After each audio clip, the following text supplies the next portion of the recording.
Oke, baik. Selamat pagi buat teman-teman semuanya. Sebelumnya, perkenalkan, nama saya Darius Didi da Silva dari kelas C, program studi pariwisata.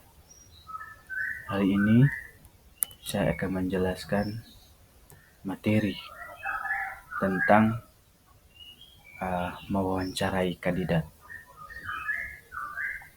Nah, tentu pertama kita mempelajari jenis-jenis dasar dari wawancara itu sendiri. Nah, yang pertama, wawancara itu ada beberapa ya teman-teman. Jadi ada beberapa bentuk wawancara. Yang pertama, wawancara tidak struktur. Nah, di mana wawancara ini bergaya percakapan yang tidak struktur, yang pewawancaranya mengejar poin-poin yang ingin diketahui seiring poin-poin tersebut muncul sebagai respon terhadap pertanyaan. Yang kedua, wawancara struktur, di mana wawancara ini mengikuti suatu set yang pertanyaan yang berurutan. Yang ketiga, wawancara situasional, di mana serangkaian pertanyaan terkait pekerjaan yang berfokus pada bagaimana kandidat akan berperilaku dalam situasi tertentu. Yang berikut, yang keempat, wawancara keperilakuan.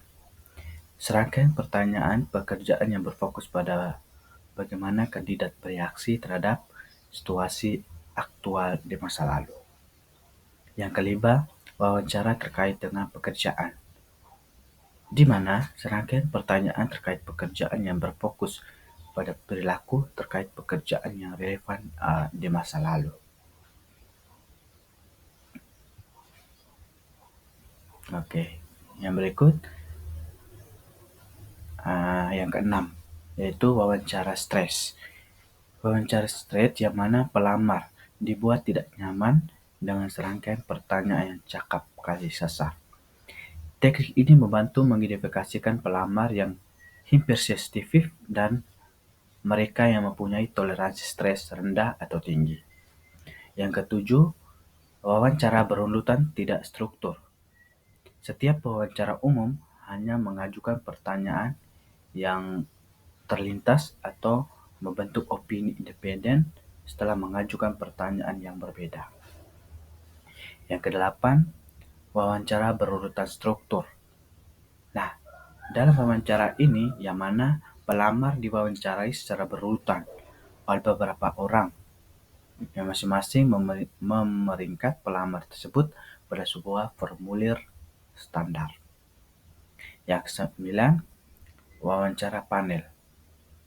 Wawancara panel merupakan wawancara yang mana sekelompok pewawancara atau tim menanyai pelamar. Yang 10, wawancara telepon dan wawancara terkonfirmasi. Oke, next.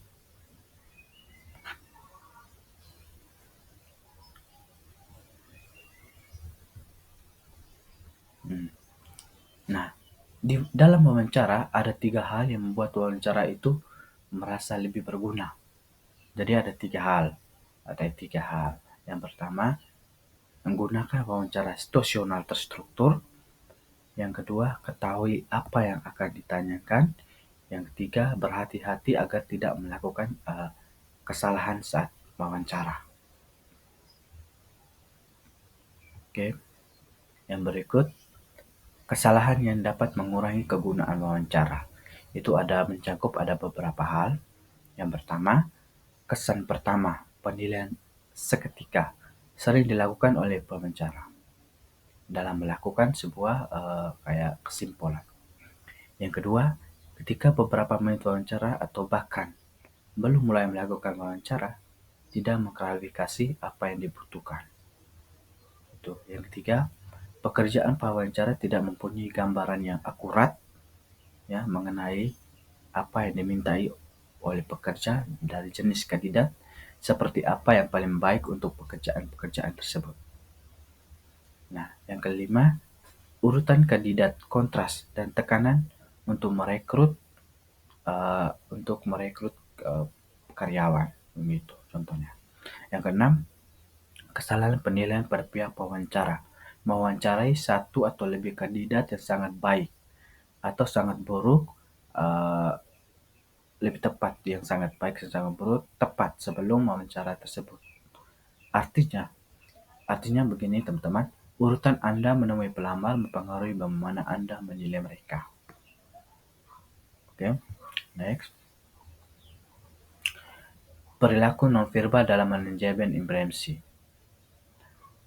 Perilaku nonverbal pelamar seperti tersenyum, tatapan, dan hal lain, riset sangat berdampak pada penilaian untuk wawancara. Tahap kedua.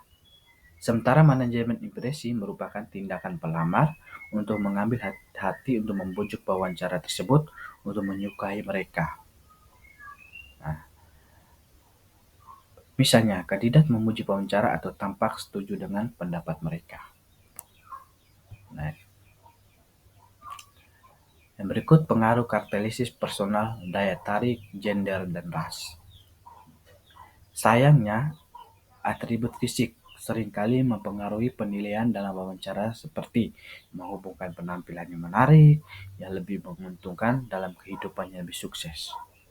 Nah, reaksi pada kaum minoritas acapkali mendapatkan penilaian seringkali mendapat penilaian yang negatif.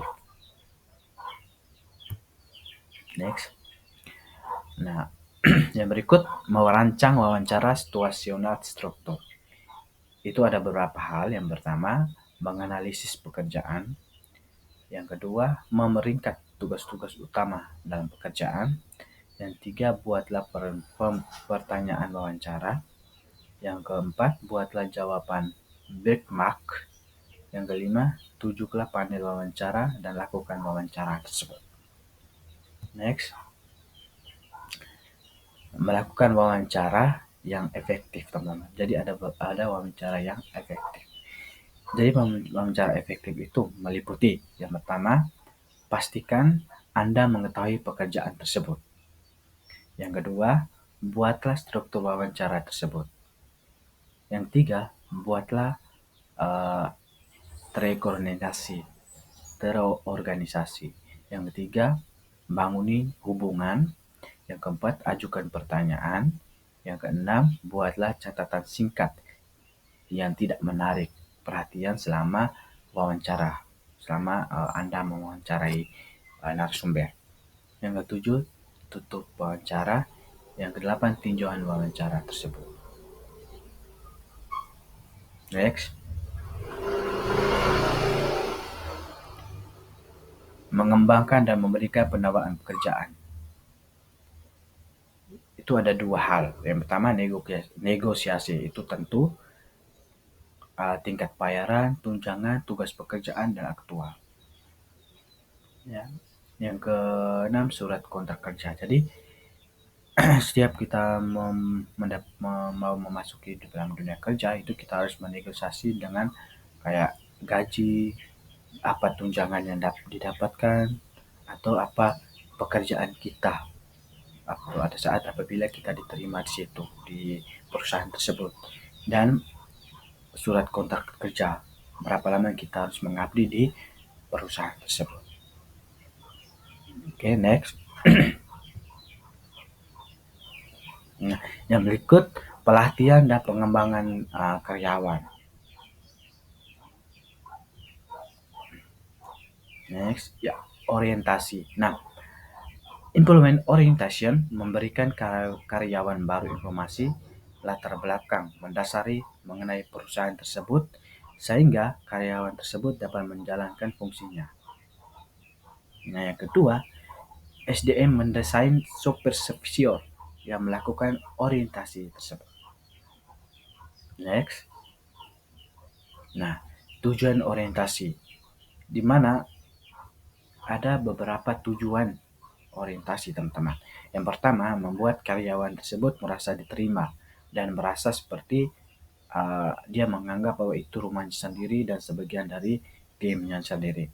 Yang kedua, memastikan karyawan baru tersebut mendapatkan informasi dasar yang berfungsi secara efektif, seperti informasi dasar yang seperti akses surel, kebijakan, dan tunjangan personel, serta membantu karyawan harus memahami organisasi dan kultur serta strategi divisi dalam masa depan ke depan.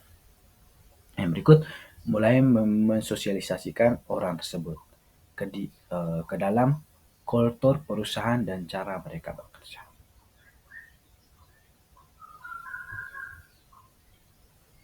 Yang berikut, pelatihan. Pelatihan itu merupakan proses untuk mengajarkan kepada karyawan baru atau sekarang tentang keterampilan dasar yang mereka butuhkan untuk melakukan pekerjaan mereka, ya, yang menjajakan strategi dan pelatihan dalam pelatihan dan kinerja. Apa saja sih proses pelatihan, teman-teman? Nah, ada 5 langkah dalam proses pelatihan. Yang pertama, analisis kebutuhan pelatihan. Yang kedua, desain program pelatihan keseluruhan. Yang keempat, implementasikan pelatihan. Yang kelima, evaluasi efektivitas mata pelajaran tersebut. Next. Nah, analisis kebutuhan pelatihan, teman-teman. Strategis yang dibutuhkan karyawan untuk mengisi pekerjaan baru di masa depan. Yang kedua, penampilan penugasan, mengidentifikasikan spesifikasi yang dibutuhkan dengan tujuan karyawan baru tersebut memiliki keterampilan dan pengetahuan baru yang mereka butuhkan untuk melakukan pekerjaan tersebut. Yang ketiga, analisis kinerja, di mana memverifikasikan jika terdapat defisiensi kinerja dalam menentukan apakah defisiensi tersebut harus dikoreksi melalui pelatihan atau cara lain, ya, seperti menterapis karyawan tersebut. Next, mendesain pelatihan. Nah, menggunakan program keseluruhan pelatihan termasuk tujuan pelatihan, metode pelatihan dan metode penyampaian dan evaluasi program. Next. Nah, mengembangkan mata pelajaran. Mengembangkan mata pelajaran itu seperti materi dapat berupa studi aktual, pelengkapan materi pelatihan meliputi buku kerja, PowerPoint, berbasis situs dan komputer dan lain-lain. Next. Implementasi program pelatihan. Ada beberapa hal yang diperhatikan dalam implementasi program pelatihan, teman-teman. Yang pertama, pelatihan on the job. Yang kedua, pelatihan magang atau apprenticeship training. Yang ketiga, pembelajaran informal. Yang keempat, pelatihan instruksi pekerjaan. Yang kelima, kuliah. Yang keenam, pembelajaran terprogram. Yang ketujuh, pelatihan berbasis audio visual. 8. Komputer based training.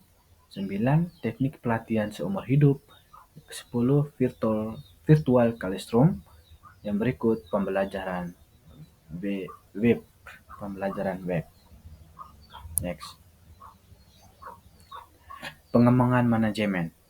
Nah, segala usaha untuk meningkatkan kinerja manajer dengan memberikan pengetahuan, mengubah sikap, dan meningkatkan keterampilan dalam situasi pengembangan manajemen tersebut. Next.